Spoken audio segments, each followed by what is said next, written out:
Praise the lord. ఈ దినము కొరకు సిద్ధపరచబడిన దేవుని వాక్యము దినవృత్తాంతములు 2వ గ్రంథము 15వ అధ్యాయము 7వ వచనం.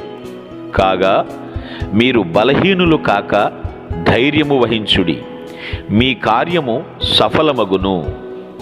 ప్రభునందు ప్రియులారా, ముందుగా మీకు హృదయపూర్వక వందనములు తెలియచేస్తూ ఉన్నాను.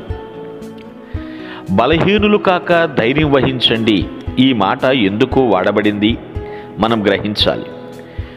వాస్తవంగా మనకి వాక్యం ఏం సెలవిస్తుందంటే, మీరెప్పుడు బలహీనులో అప్పుడు దేవుణ్ణి బట్టి బలవంతులు అంటున్నాడు. మరి బలవంతులం ఎందుకు బలహీనులం అయిపోతున్నాము పరిశీలన చేయాలి.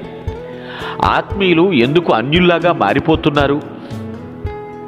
ఒకప్పుడు బాగానే ఉండి ఇప్పుడు ఎందుకు ఇలా జరుగుతుంది అంటే, దేవుని వాక్కును నిర్లక్ష్యం చేయటం వల్లనే. ఇక్కడ ఇశ్రాయేలు విషయమై, దేవుడు ఏర్పరచుకున్నటువంటి జనాంగం విషయమై ఎన్నో పర్యాయాలు దేవుడు హెచ్చరిస్తూ ఉన్నాడు. దేవుని ఆత్మ ద్వారా ప్రవక్తలు ఎంత ప్రవచించినా కూడా లెక్క చేయకుండా ఉన్నారు. ఆయన వాక్కును నిర్లక్ష్యం చేసేశారు. దేవుడితో ఏదైతే నిబంధన చేశారో దాన్ని భంగపరిచేశారు. అందుకనే వారికి యుద్ధాల్లో అపజయాలు ఎదురైనాయండి, విజయాలు లేవు. శాంతి సౌభ్రాతృత్వాలని వాళ్ళు చూడలేకపోయారు.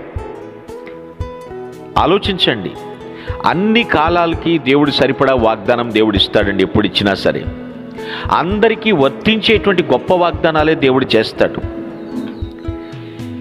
ఇక్కడ మనం గ్రహించినట్లయితే ఈ వచనంలో దేవుని వాక్కును నేర్పించాల్సిన యాజకులు బాధ్యత నెరవేర్చలేదు. వాక్కు తెలియదు కాబట్టి యోధా చరిత్ర చాలా వరకు కూడా ఆ భాగమంతా కూడా లోటుతోనే గడిచిపోయిందండి. ఏ లోటు? వాక్యం లేని లోటుతోనే గడిచిపోయింది.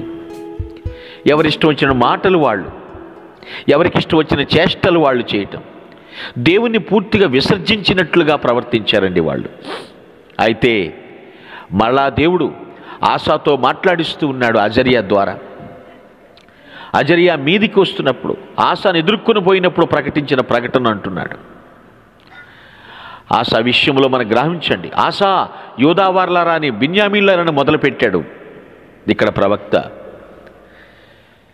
ఎప్పుడైతే దిద్దుకుంటారో, ఎప్పుడైతే సరిచేసుకుంటారో, దేవునికి ఇష్టం లేనివన్నీ పారేస్తారో, దేవుణ్ణి తీసుకొచ్చి మీ మధ్యన ఉంచుకుంటారో, మీ హృదయంలో పెట్టుకుంటారో, అప్పుడు మీరు బలహీనులు కాదు, ఎప్పటికీ చేతకాని వారు కాదు.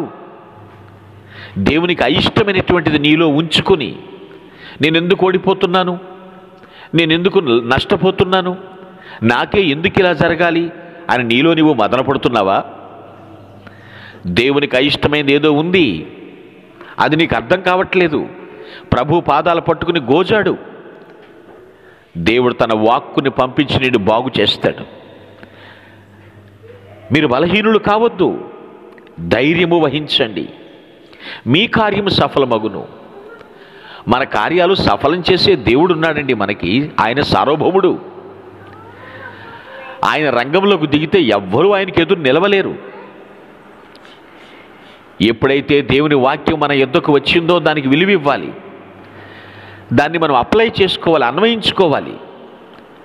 దేవుని వాక్కు మనలో పనిచేస్తూ ఉండాలి. మన జీవితాంతం వరకు వాక్కును లక్ష్య పెడుతూ ఉండాలి.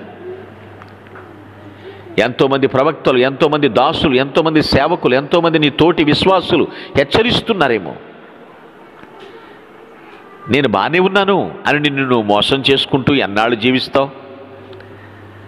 ప్రభు వాగ్దానం ఇచ్చాడు, బలహీనులు కావద్దు, ధైర్యం వహించండి, మీ కార్యం సఫలమవుతుంది. నాశనం జరిగిందేదో జరిగిపోయింది, నష్టపోయావు లేదనట్లేదు, కానీ ఇక ముందు జీవితాన్ని నీ చేతుల్లో లాక్కోవటానికి దుష్టుడు ఎప్పుడూ పొంచి ఉన్నాడన్న సంగతి మర్చిపోవద్దు. నీ జీవితాన్ని చేజేతుల పాడు చేసుకోవద్దు. దేవుని వాక్కుకు లోబడాలి. మరలా తిరిగి దేవుణ్ణి నీ స్థలంలోనికి, నీ హృదయంలోనికి ఆహ్వానించు. ప్రభువా, ఇప్పటికే నష్టపోయాను, నా కార్యం సఫలం కావాలి, నా ఉద్దేశాలు నెరవేర్చబడాలి, నీతో నేను చేసినటువంటి నిబంధనను ఖచ్చితంగా ప్రభువా నేను నెరవేరుస్తాను, నీ వాక్కుకు లోబడతాను అని దేవునితో మరలా నిబంధన చెయ్యి. దేవుడు నీ కార్యం సఫలం చేస్తాడు, నిన్ను బలపరుస్తాడు, నీ భయాన్ని తొలగించి నిబ్బరాన్ని ఇస్తాడు దేవుడు నీకు. దేవుని చేతిలో నీవు బలంగా వాడబడుదువుగాక. మీ కొరకు ప్రార్థించుటకు మేమెల్లప్పుడూ సిద్ధం. Praise the lord. ప్రభు నామమున మీ అందరికీ వందనములు. ఈ మా సందేశముల ద్వారా మీరు ఆశీర్వదింపబడినట్లయితే మీ తోటి వారికి షేర్ చేసి దేవుని రాజ్య సువార్తలో మీరు కూడా పాలుభాగస్తులు కావాలని ఆశిస్తున్నాం. మొదటిసారిగా ఈ ఛానల్ను చూస్తున్నట్లయితే మా ఛానల్ను సబ్స్క్రైబ్ చేయండి. వీడియోలు నోటిఫికేషన్ రూపంలో పొందుటకు బెల్ బటన్ని ప్రెస్ చేయండి. God bless you.